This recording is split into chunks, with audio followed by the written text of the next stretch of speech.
ರಾಮ ರಾವಣರು ನಮ್ಮೊಳಗಿದ್ದಾರೆಯೇ? ರಾಮ ಅಂತ ಒಬ್ಬ ಇದ್ದ, ರಾವಣ ಅಂತ ಒಬ್ಬ ಇದ್ದ ಅಂತ ರಾಮಾಯಣ ಹೇಳ್ತಾ ಇದೆ.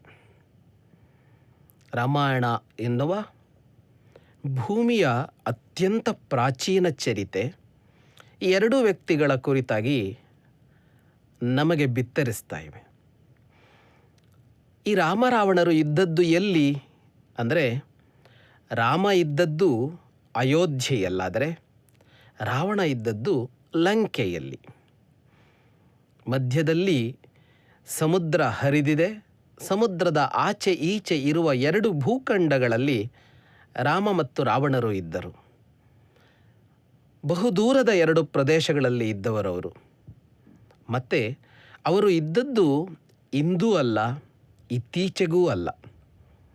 ಅವರು ಇದ್ದದ್ದು ತ್ರೇತಾಯುಗದಲ್ಲಿ. ತ್ರೇತಾಯುಗ ಲಕ್ಷ ಲಕ್ಷ ವರ್ಷಗಳಷ್ಟು ಹಳೆಯ ಕಾಲ. ಈಗ ನಡೀತಾ ಇರೋದು ಕಲಿಯುಗ. ಕಲಿಯುಗದ ಹಿಂದೆ ಸುದೀರ್ಘವಾದ ದ್ವಾಪರವಿದೆ. ದ್ವಾಪರಕ್ಕೂ ಹಿಂದಿರುವಂಥದ್ದು ತ್ರೇತಾಯುಗ. ಆ ಕಾಲದಲ್ಲಿ ಇದ್ದ ಎರಡು ವ್ಯಕ್ತಿಗಳವರು. ಹಾಗಾಗಿ ಅವರು ನಮ್ಮೊಳಗಿದ್ದಾರಾ ಅಂತ ಪ್ರಶ್ನೆ ಕೇಳಿದರೆ ಇದೆಂತಹ ಪ್ರಶ್ನೆ ಅಂತ ಅನ್ನಿಸತ್ತೆ. ಎಂದೋ ಎಲ್ಲಿಯೋ ಇದ್ದವರು ನಮ್ಮೊಳಗಿರೋದು ಹೇಗೆ? ನಮ್ಮೊಳಗೆ ಯೋಚನೆಗಳಿರಬಹುದು, ನಮ್ಮೊಳಗೆ ಭಾವನೆಗಳಿರಬಹುದು, ಆದರೆ ವ್ಯಕ್ತಿಗಳು ನಮ್ಮೊಳಗಿರೋದು ಹೇಗೆ? ವ್ಯಕ್ತಿ ಅಂತ ಅಂದಾಗ ಅದಕ್ಕೊಂದು ಮೂರ್ತಿ ಅನ್ನೋದು ಕಾಣಿಸಿಕೊಳ್ಳುತ್ತೆ. ಅದು ಅಮೂರ್ತ ಅಲ್ಲ, ಅದಕ್ಕೊಂದು ಕಾಯ ಇದೆ. ಹಾಗೆ ದೇಹವನ್ನು ಹೊಂದಿರುವ ಒಂದು ವ್ಯಕ್ತಿ ನಮ್ಮ ಹೃದಯದಲ್ಲಿ ಇರೋದಕ್ಕೆ ಸಾಧ್ಯ ಇಲ್ಲ, ನಮ್ಮೊಳಗೆ ಇರೋದಕ್ಕೆ ಸಾಧ್ಯ ಇಲ್ಲ. ಅದು ಹೊರಗೆ ಇರಬೇಕು. ಮೂರ್ತಿಯಾಗಿ ಯಾವುದಿದೆಯೋ, ಮೂರ್ತಿಮತ್ತಾಗಿ ಯಾವುದಿದೆಯೋ ಅದು ಒಳಗಿರೋದಕ್ಕೆ ಸಾಧ್ಯ ಇಲ್ಲ, ಹೊರಗಿರಬೇಕು. ಹಾಗಿದ್ದಾಗ ರಾಮರಾವಣರು ನಮ್ಮೊಳಗಿದ್ದಾರೆಯೇ ಅಂತ ಅಂದರೆ ಅದು ವಿಚಿತ್ರವಾದ ಪ್ರಶ್ನೆ ಅಂತಲೇ ಅನ್ನಿಸತ್ತೆ. ಆದರೆ ಅದು ಹಾಗಲ್ಲ. ಭಾರತ, ರಾಮಾಯಣ, ಮಹಾಭಾರತ, ಪುರಾಣಗಳು ಮೊದಲಾದ ಇತಿಹಾಸಗಳನ್ನು ಹೇಳೋದಕ್ಕೆ ಹೊರಟಿದ್ದು ಈ ನಮ್ಮೊಳಗಿನ ವಿಷಯವನ್ನು ಹೇಳೋದಕ್ಕಾಗಿಯೇ. ಇತಿಹಾಸವನ್ನು ಹಾಗೆ ಹೇಳೋದಕ್ಕೆ ಭಾರತಕ್ಕೆ ಅಂತಹ ಆಸಕ್ತಿ ಏನೂ ಇಲ್ಲ.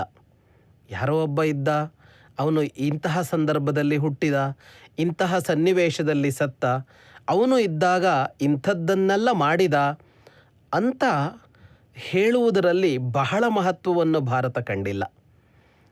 ಅದು ಹೇಳಬಾರದ್ದು ಅಂತಲ್ಲ, ಅದನ್ನು ಹೇಳಬಾರದು ಅಂತ ಅಲ್ಲ. ಆದರೆ ಅದಕ್ಕಿಂತ ದೊಡ್ಡದು ಅಂತ ಅನ್ನಿಸಿದ್ದು ಅಂತರಂಗಕ್ಕೆ ಸಂಬಂಧಿಸಿದ್ದ ಅನ್ನುವ ವಿಷಯದಲ್ಲಿ. ಬಹಿರಂಗ ಮತ್ತು ಅಂತರಂಗ, ಒಳ ಮತ್ತು ಹೊರ ಎರಡರಲ್ಲಿ ಅಂತರಂಗಕ್ಕೆ ಪ್ರಾಮುಖ್ಯವನ್ನು ಕೊಟ್ಟುಕೊಂಡಿದ್ದು ಭಾರತದ ನೆಲ. ಇಲ್ಲಿ ಬಹಿರಂಗದ ಆಸ್ಥೆ ಕಡಿಮೆಯೇ, ಹೊರಗಿನ ಆ ಆಸಕ್ತಿ ಕಡಿಮೆಯೇ. ಇಲ್ಲಿ ಒಳಗಿನ ಆಸಕ್ತಿ ಹೆಚ್ಚು, ಅಂತರಂಗದ ಆಸ್ಥೆ ಹೆಚ್ಚು. ಹಾಗಾಗಿ ಭಾರತ ಏನನ್ನ ಹೇಳಿದರೂ, ಏನನ್ನ ಬರೆದರೂ, ಏನನ್ನ ಮಾಡಿದರೂ ಅದು ಹೊರಗಿನ ಬದುಕಿಗೆ ಕೊಡುವುದಕ್ಕಿಂತ ಹೆಚ್ಚು ಮಹತ್ವವನ್ನು ಒಳಗಿನ ಬದುಕಿಗೆ ಕೊಟ್ಟುಕೊಳ್ಳುತ್ತದೆ. ಆದ್ದರಿಂದಲೇ ಅದರ ಯಾತ್ರೆ ಅದು ಅಂತರಂಗದ ಯಾತ್ರೆಯಾಗತ್ತೆ ಹೊರತು ಅದು ಕೇವಲ ಬಹಿರಂಗದ ಯಾತ್ರೆಯಲ್ಲ. ಬಹಿರಂಗದ ಯಾತ್ರೆಯೇ ಇಲ್ಲ ಅಂತಲ್ಲ, ಬಹಿರಂಗದ ಬದುಕೇ ಇಲ್ಲ ಅಂತ ಅಲ್ಲ. ಆದರೆ ಬಹಿರಂಗವನ್ನು ಒಳಗೊಂಡ ಅಂತರಂಗದ ಯಾತ್ರೆ. ಈ ಒಳಗೊಂಡ ಅಂತ ಅಂದಾಗ ಮುಖ್ಯವಾದದ್ದು ಯಾವುದು ಅಂತ, ಅಂತರಂಗವನ್ನು ಒಳಗೊಂಡ ಬಹಿರಂಗದ ಯಾತ್ರೆ ಅಲ್ಲ, ಬಹಿರಂಗವನ್ನು ಒಳಗೊಂಡ ಅಂತರಂಗದ ಯಾತ್ರೆ. ಒಳಗಿನದ್ದು ಮುಖ್ಯ, ಹೊರಗಿನದ್ದು ಅಮುಖ್ಯ. ಹಾಗಾಗಿ ರಾಮ ರಾವಣರು ಎಲ್ಲಿದ್ದಾರೆ ಅಂತ ಅಂದರೆ ಅವರು ನಮ್ಮೊಳಗಿದ್ದಾರೆ ಅಂತ ಆದಾಗಲೇ ರಾಮಾಯಣ ಮಹತ್ವದ್ದಾಗತ್ತೆ ನಮಗೆ. ರಾಮಾಯಣ ದೊಡ್ಡದು ಅಂತ ಅನ್ನಿಸಿದ್ದು ಅದಕ್ಕೆ. ರಾಮಾಯಣವನ್ನು ಇಷ್ಟು ಕಾಲ ತಲೆಯ ಮೇಲೆ ಹೊತ್ತು ತಂದದ್ದು ಅದಕ್ಕೆ. ಮಾತೆತ್ತಿದರೆ ರಾಮಾಯಣದ ಹೆಸರುಗಳು, ಮಾತೆತ್ತಿದರೆ ರಾಮಾಯಣದ ಕಥೆಗಳನ್ನು ಹೇಳಿಕೊಂಡು ಬಂದಿದ್ದು ಅದಕ್ಕೆ. ರಾಮ ಅಂತ ಅಂದಾಗ ಒಬ್ಬ ವ್ಯಕ್ತಿಯೇ ಹೌದಾದರೂ ಅದೊಂದು ಮೌಲ್ಯ. ರಾವಣ ಅಂತ ಅಂದಾಗ ಹೊರಗೆ ಅಲ್ಲೊಂದು ವ್ಯಕ್ತಿ ಇದ್ದರೂ ಅದೂ ಕೂಡ ಒಂದು ಮೌಲ್ಯವೇ, ಆದರೆ ಅದು ಅಪಮೌಲ್ಯ. ಮೌಲ್ಯ ಅನ್ನೋದು ಅಲ್ಲಿ ಹಾಳಾಗಿದೆ. ಮೌಲ್ಯ ತನ್ನ ನೆಲೆಯನ್ನು ಕಳೆದುಕೊಂಡಿದೆ. ಹಾಗಾಗಿ ರಾವಣ ಅಪಮೌಲ್ಯವಾದರೆ ರಾಮ ಅನ್ನೋದು ಒಂದು ಮೌಲ್ಯವಾಗತ್ತೆ.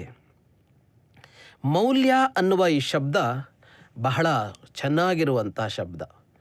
ಮೂಲ ಎನ್ನುವ ಶಬ್ದದಿಂದ ಹುಟ್ಟಿರೋದು ಮೌಲ್ಯ. ಮೂಲಕ್ಕೆ ಸಂಬಂಧಿಸಿದ್ದು ಮೌಲ್ಯ ಅಂತ ಕರೆಸಿಕೊಳ್ಳುತ್ತೆ. ಜೀವಿಗಳ ಬದುಕಿಗೊಂದು ಮೂಲ ಇದೆ, ಆರಂಭ ಇದೆ.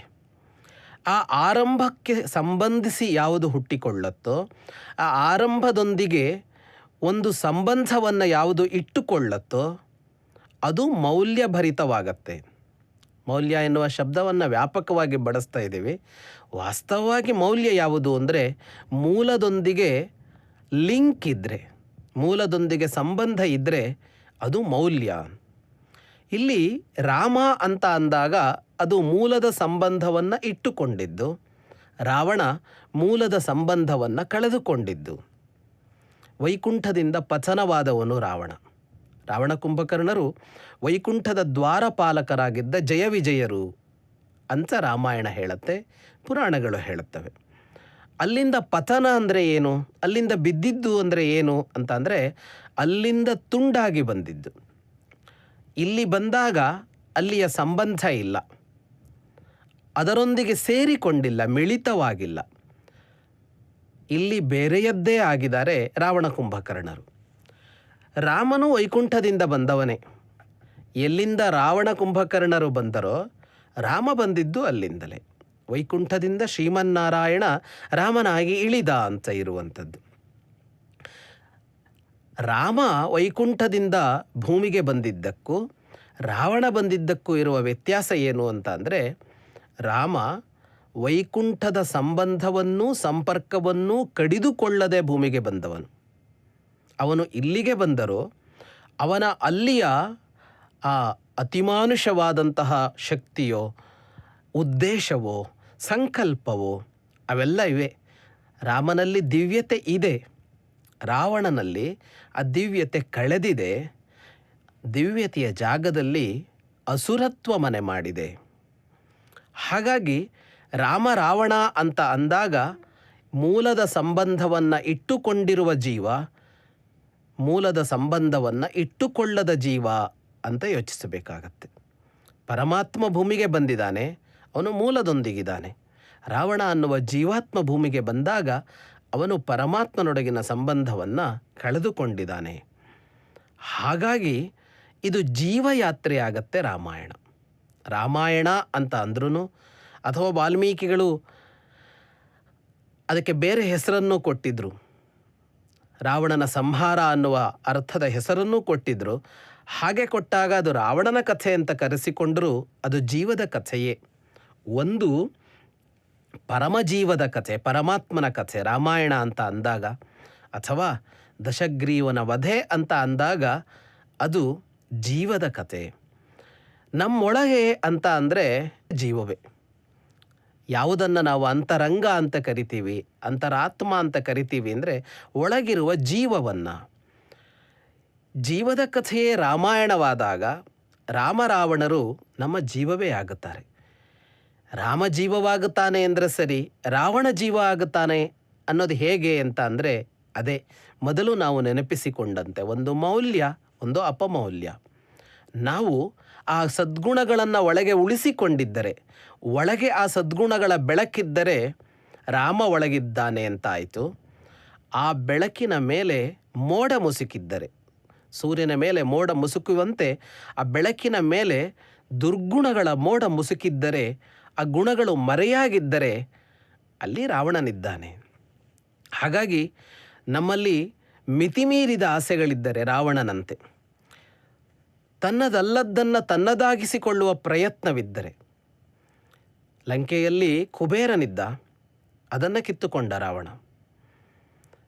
ಕುಬೇರನ ಬಳಿಯಲ್ಲಿ ಪುಷ್ಪಕ ವಿಮಾನವಿತ್ತು, ಅದನ್ನು ಕಿತ್ತುಕೊಂಡ. ಚತುರ್ದಶ ಭುವನಗಳಿಗೆ ದಾಳಿ ಇಟ್ಟ, ಅಲ್ಲಿಯ ಸಂಪತ್ತನ್ನು, ಅಲ್ಲಿಯ ಸ್ತ್ರೀಯರನ್ನು ಬಲಾತ್ಕಾರವಾಗಿ ತನ್ನದಾಗಿಸಿಕೊಂಡ. ಹೀಗೆ ದುರ್ಗುಣಗಳ ಗಣಿಯಾಗಿ ರಾವಣ ಏನು ಕಾಣಿಸಿಕೊಂಡ. ಇಂತಹ ಆಸೆಗಳು ನಮಗಿದ್ದರೆ, ಇಂತಹ ಆಸೆಗಳನ್ನು, ಕ್ಷುದ್ರವಾದ ಆಸೆಗಳನ್ನು ಈಡೇರಿಸಿಕೊಳ್ಳೋದಕ್ಕೆ ನಾವು ಸರಿಯಲ್ಲದ ಪ್ರಯತ್ನದ ದಾರಿಯನ್ನು ಹಿಡಿದಿದ್ದರೆ ನಮ್ಮೊಳಗೆ ರಾವಣನಿದ್ದಾನೆ ಅಂತ ಅರ್ಥ. ಹೀಗೆ ಮಾಡಿದ ವ್ಯಕ್ತಿಯನ್ನು ಸಂಹರಿಸೋದಕ್ಕೆ ಸನ್ನದ್ಧರಾದರೆ, ನಮ್ಮೊಳಗೆ, ಹೊರಗೆ ಅಲ್ಲ, ನಮ್ಮೊಳಗೆ ಇರುವ ಈ ರಾವಣನನ್ನು ಸಂಹರಿಸೋದಕ್ಕೆ ನಾವು ಸಿದ್ಧರಾದರೆ, ಹಾಗೆ ಎದ್ದು ನಿಂತರೆ ಅಲ್ಲಿ ರಾಮನಿದ್ದಾನೆ ಅಂತ ಅರ್ಥ. ಹಾಗಾಗಿ ರಾಮರಾವಣರು ಎಲ್ಲ ಜೀವಿಗಳ ಒಳಗೂ ಇದ್ದಾರೆ ಅಂತಲೇ ಹೇಳಬೇಕು. ಆದರೆ ಅಲ್ಲಿ ರಾಮ ವಿಜೃಂಭಿಸ್ತಾ ಇದ್ದಾನೋ, ರಾವಣನ ಕರಾಳ ಅಧ್ಯಾಯ ಅಲ್ಲಿ ನಡೀತಾ ಇದೆಯೋ ಅನ್ನೋದು ಅದು ಜೀವದ ಸಂಸ್ಕಾರವನ್ನು ಅವಲಂಬಿಸುತ್ತೆ. ಈ ರಾಮಾಯಣದಲ್ಲಿ, ನಮ್ಮೊಳಗೆ ನಡೆಯುವ ರಾಮಾಯಣದಲ್ಲಿ ಅದು ರಾಮಾಯಣವಾಗಬೇಕು, ಅದು ರಾವಣ ಸಂಹಾರವಾಗಬೇಕು ಅಂತ. ಈಗ ರಾವಣ ಸಂಹಾರವಾಗಬೇಕು, ರಾಮಾಯಣವಾಗಬೇಕು ಅಂದರೆ ರಾಮನ ಅಯನ ಇದೆ, ಅಲ್ಲಿ ರಾಮನ ನಡೆ ಇದೆ, ರಾಮನ ಪ್ರಯಾಣ ಇದೆ, ರಾಮನ ಪ್ರಯತ್ನವಿದೆ. ಇದು ನಿತ್ಯ ನಡೀತಾ ಇರಬೇಕು. ಯಾಕೆಂದರೆ ರಾವಣ ಇದ್ದಾನೆ ಅಂತ. ನಮ್ಮೊಳಗಿರುವ ರಾವಣನನ್ನು ಸಂಹರಿಸೋದಕ್ಕೆ ನಾವು ಪ್ರಯತ್ನ ಪಡ್ತಾ ಹೋಗಬೇಕಾಗತ್ತೆ. ಅದಕ್ಕೆ ಬೇಕಾದ ಅಸ್ತ್ರಗಳನ್ನು ಸಂಪಾದಿಸಿಕೊಳ್ಳಬೇಕು, ಶಸ್ತ್ರಗಳನ್ನು ಸಂಪಾದಿಸಿಕೊಳ್ಳಬೇಕು, ಅದಕ್ಕೆ ಬೇಕಾದ ವ್ಯಕ್ತಿಗಳನ್ನು ಜೋಡಿಸಿಕೊಳ್ಳಬೇಕು. ಅಯೋಧ್ಯೆಯಿಂದ ಲಂಕೆಯವರೆಗೆ ಸಾಗಬೇಕು, ಮಧ್ಯೆ ಬರುವ ಸಾಗರಕ್ಕೆ ಸೇತುವನ್ನು ಕಟ್ಟಬೇಕು. ಹೀಗೆಲ್ಲ ಪ್ರಯತ್ನ ಪಟ್ಟು ಒಂದು ದಿನ ರಾವಣನನ್ನು ಇಲ್ಲವಾಗಿಸಬೇಕು, ನಮ್ಮೊಳಗಿರುವ ರಾವಣನನ್ನು ಇಲ್ಲವಾಗಿಸಬೇಕು, ಸಂಹಾರ ಮಾಡಬೇಕು. ಹಾಗಾಗಿ ರಾಮಾಯಣ ನಮ್ಮೊಳಗಿನ ಕಥೆ, ಅದು ನಿತ್ಯ ನಡೆಯುವ ಕಥೆ. ಅಲ್ಲಿ ರಾಮನಿಗೆ ವಿಜಯ ಸಿಗಬೇಕು, ರಾವಣ ಸಾಯಬೇಕು.